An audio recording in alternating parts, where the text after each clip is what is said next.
आप सभी को नमस्कार। आप सभी का स्वागत है मेरे YouTube चैनल कुमार बादल पर। आज मैं आप सभी के सामने पुनः उपस्थित हुआ हूँ मेरी एक यात्रा वृतांत लेकर के।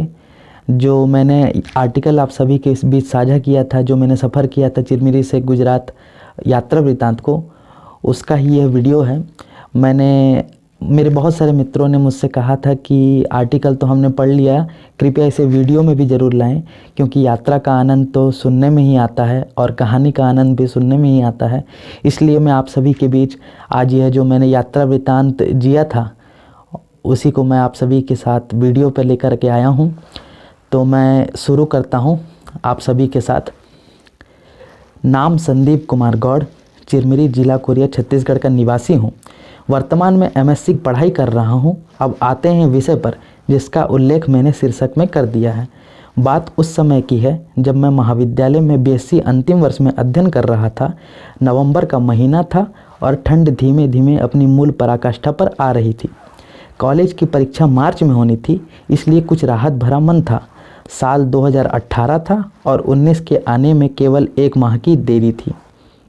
घर में बैठे यूं ही कुछ पढ़ रहा था कि अचानक मोबाइल की घंटी बजी और फ़ोन पर हमारे करीबी मित्र राजा चटर्जी जी थे, जो चिरमिरी के ही हल्दीवाड़ी के निवासी हैं।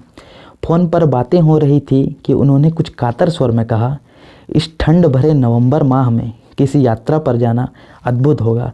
यह सुनकर मेरे मन में एक तीव्र इच्छा जागृत हुई कि इतने सालों से कॉलेज से घर और घर से कॉलेज में पूरा समय निकल जाता है, क्यों ना इस व्यस्तता से भरे छात्र जीवन को कुछ दिनों का आराम दूं। यह सोचकर मैंने भी उनकी बातों में सहमति भर दी।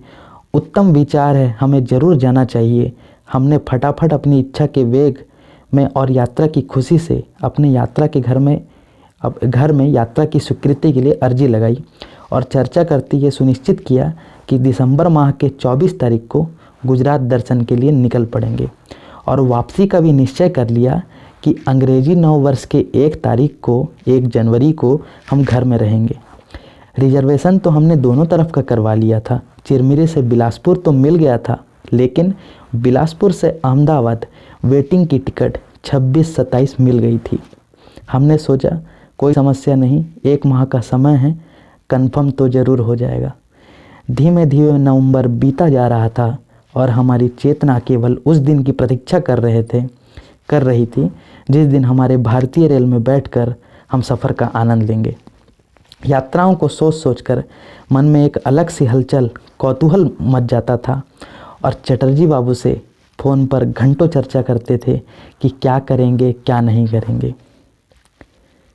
नवंबर माह समाप्त हुआ और ठंड अपने चरम पर आने के लिए व्याकुल था, किंतु इसी माह में यात्रा करना है के विचार में हमारे देह में एक अलग सी गर्मी हमारे तन बदन में समा जाती थी।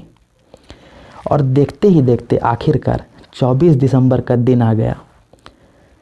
उस दिन मानो सुबह कुछ अलग ही लग रहा था। सूरज मानो सूरजमुखी के फूलों की तरह लहरा रहा था और उस अप्रतिम मौसम में हमारा मन उछल कूद कर रहा था। रात्रि के 8:30 बजे की ट्रेन थी, इसलिए सुबह से यात्रा की तैयारी और बैग करने में लगा हुआ था। क्या ले जाऊं क्या नहीं, यह अलग परेशानी थी। करीबन 2 घंटे से ऊपर की जद्दोजहद से हमारा बैग पैक हो गया। ज़रूरत के सभी सामान और कुछ एक कपड़े रख लिए थे। अब बस घड़ी की तरफ नज़र थी कि जल्द से जल्द रात्रि के 8 बजे और स्टेशन की ओर रवाना हो जाऊं। माँ ने सफ़र के लिए पूड़ी सब्जी, जरा गुनगुना पानी की बोतल और हाँ, अचार तो यात्राओं को राजा है, उसके बिना यात्रा कैसा, तो अचार भी रख दिया था। स्टेशन करीब 5 किलोमीटर की दूरी पर था, इसीलिए हमारे बड़े भाई साहब ने मोटरसाइकिल पर छोड़ने का तय किया था। मैं भी पिताजी का आशीर्वाद, माताजी का आशीर्वाद लेकर निकल पड़ा स्टेशन के लिए। राजा बाबू पहले से ही पहुंच चुके थे। मैं वहां पहुंचा और भाई साहब को विदा किया। चटर्जी बाबू से मिला और बातें होने लगा। ट्रेन की बेसब्री से प्रतीक्षा हो रही थी। जैसे ही ट्रेन में आने की ध्वनि कानों में पड़ी, दिल जोरों से धड़कने लगा कि महीनों भर से जिस पल का इंतज़ार था वो लम्हा आ गया। ट्रेन धीरे धीरे पटरियों पर रुक रही थी और हम झटके से चढ़ गए। ट्रेन में हमारी 2 सीट थी, एक अपर और एक मिडिल। मैंने मिडिल चुना और मित्र ने अपर। कुछ देर में ट्रेन की अंतिम सीटी बजी और ट्रेन चल पड़ी। रेल के चलने मात्र से मन में ऐसी खुशी की लहर फैल गई, लगा मानो हम 7वें आसमान पर हैं। रेल की गति धीरे धीरे पूर्ण रफ्तार पकड़ रही थी और करीबन 10 बजे मनेंद्रगढ़ स्टेशन पर गाड़ी 20 से 25 मिनट के लिए रुकी थी। स्टेशन में ठंड से कोहरा सा था और हमारी बोगी भी मनेंद्रगढ़ में पूर्ण रूप से भर चुका था। हमने निश्चय किया कि भोजन करके सो जाते हैं, क्योंकि बिलासपुर स्टेशन सुबह 5:30 बजे के आसपास पहुंच जाएंगे और वहां से दोपहर के 12 बजे ट्रेन पकड़कर गुजरात रवाना हो जाएंगे। तो हमने झटपट पूड़ी सब्जी और अचार और चटर्जी बाबू ने नमकीन चिप्स और कोल्ड ड्रिंक का पूर्ण व्यवस्था कर लिया था। हमने साथ मिलकर भोजन किया एवं गुनगुने जल के 4-5 घूंट लगाकर पूर्ण रूप से अपने पेट को आहुति दी। अब बारी आती है सोने की। स्वादिष्ट भोजन के बाद नींद भी अत्यधिक आती है। हमने बेडशीट बिछाया और हमारे छोटे छोटे बैग तकिए का काम कर रहे थे। ट्रेन भी निकल पड़ी और पूरे वेग में थी। हम लेट पड़े। हमारी बोगी के लाइट बंद होते ही तीव्र निद्रा हमारी आंखों में समा गई। अगले दिन सुबह हमारी आंख 5 बजे ही खुल गई और स्टेशन पहुंचने से पहले हम अपनी नींद को अलविदा कह चुके थे। अब ट्रेन बिलासपुर स्टेशन पहुंच ही रही थी। हमने अपने बैग में पुनः बेडशीट रख लिया और हमारे गुजरात यात्रा के मुख्य बिंदु बिलासपुर पर उतर गए। सुबह के 5:30 बजे थे और स्टेशन के कोहरे से साफ समझ आ रहा था कि ठंड की दशा क्या होगी। हमारी ट्रेन 12 बजे थी, इसलिए हमारे पास पर्याप्त समय था। लेकिन चिंताजनक विषय तो यह था कि हमारी वेटिंग टिकट अब आरएसी में परिवर्तित हो चुकी है, जिससे हमें साइड लोअर की एक सीट मिल गई थी। उस चिंता से निपटने के लिए हम वेटिंग रूम में जाकर नहा धोकर तैयार हुए एवं निकल पड़े अपने उधर पेट की ज्वाला को शांत करने चाय नाश्ता की तलाश में। नाश्ता करते थोड़ी देर मटर गश्ती करते करते हम अपने प्लेटफॉर्म नंबर 3 पर आ पहुँचे और बेसब्री से हावड़ा अहमदाबाद सुपरफास्ट एक्सप्रेस का इंतज़ार करने लगे। समय टिक टिक करता बीत रहा था और एक जोर की ध्वनि सुनते ही हमारे कान खड़े हो गए। एक गाड़ी के रुकते ही भीड़ अपने पूरे जोश में एक एक करके चढ़ने लगी। हमारी बोगी S8 थी।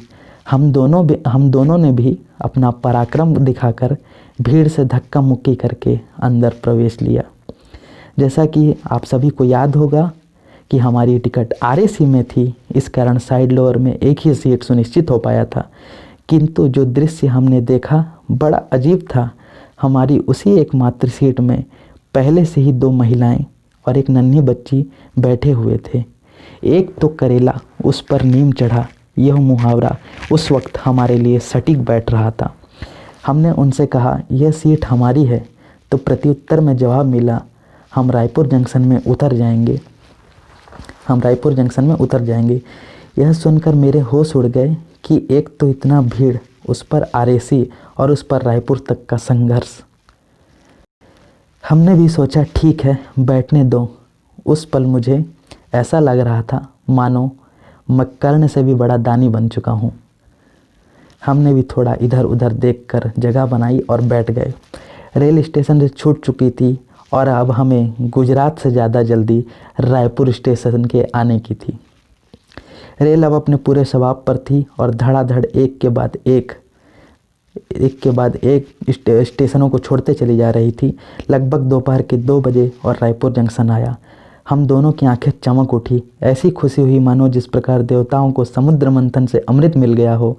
दोनों महिलाएं उतरकर हम दोनों का साधुवाद किया और नन्ही परी जोर जोर से हाथ हिलाकर ऐसा कर रही थी मानो धन्यवाद कर रही हो कि हमें अपने सीट पर बैठने के लिए बहुत बहुत आपका आभार, देने के लिए बहुत बहुत आपका आभार।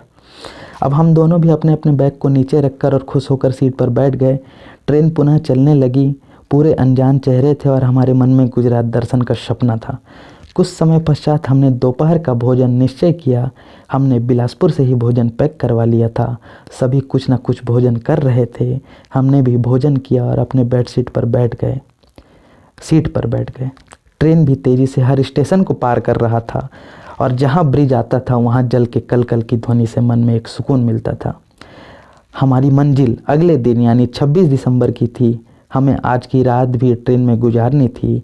मैं अपना ज़्यादा समय खिड़कियों से बाहर देखने में लगा रहा था और वृक्षों एवं गाड़ी की तेज़ रफ्तार की हवा का आनंद ले रहा था। हमारे मित्र साहब अपने दूर संचार यंत्र, कहने का तात्पर्य मोबाइल है, में लगे हुए थे। रेल यात्रा की एक खासियत यह भी है कि कुछ देर में चाय वाले हो या चना चटपटी वाले हो और विभिन्न सामग्रियों के साथ आते रहते हैं और उनकी बोली में एक अलग सा ही देसीपन छुपा रहता है।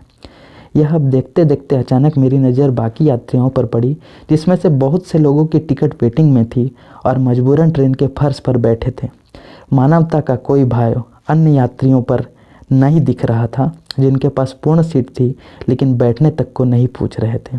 खैर, आगे बढ़ते हैं। हमारे चटर्जी बाबू की दीदी जीजा जी का घर अहमदाबाद में था, इसलिए हमें रुकने और घूमने की कोई दिक्कत नहीं होगा और हम बढ़िया से आनंद उठा पाएंगे। किंतु नियति को तो कुछ और ही मंजूर था।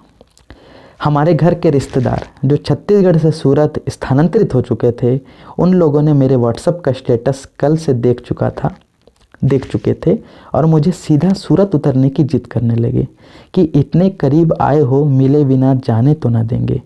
लाख समझाने के बाद भी मेरी एक ना चली और मैंने उनका प्रस्ताव स्वीकार कर लिया। मित्र को पता चलते ही उनकी भंगिमा थोड़ी तन गई और दुखी हो गए, लेकिन फिर घर का आदेश सर्वोपरि कहकर उन्होंने एक छोटी सी मुस्कान दी और निश्चित हो गया कि मैं सूरत उतरूंगा और वो अहमदाबाद। अब संध्या की बेला आ चुकी थी। सूर्य मानो अंधेरी की आंचल में छुपते जा रहा था और ठंड अपने चरम पर आने को तत्पर था। हमने तुरंत अपने कंटोपे और स्वेटर पहन लिया और मजाक मस्ती करते कुछ बातें करते सफ़र मस्ती से काट रहा था।